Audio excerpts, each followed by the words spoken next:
Okay guys, so sekarang ni kita nak test LCD Mac Toy Grade ni. Yang kita dah upgrade pakai sistem Propo lah. So jom kita test. Kita test drift.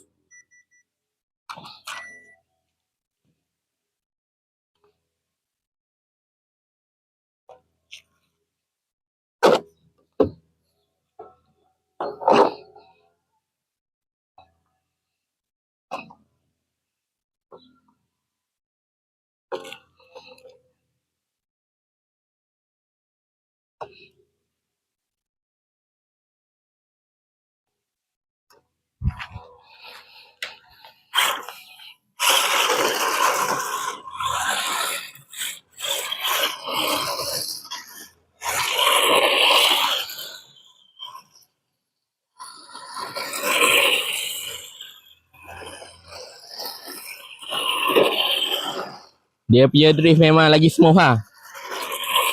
Sebabkan kita boleh control dia punya steering. Steering dengan kelajuan ni kita boleh control lah.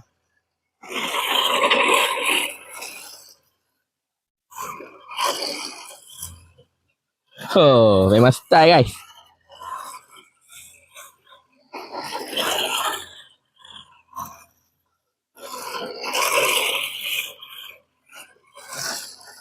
Dah macam main hobby grade.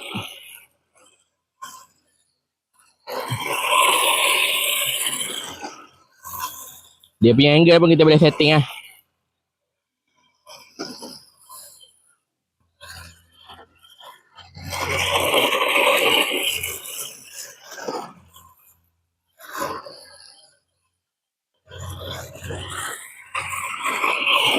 Oh, memang terbaik guys.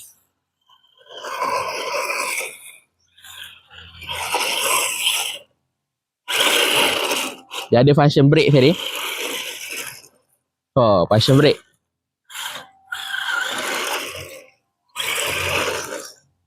ESC ni ada function brake eh.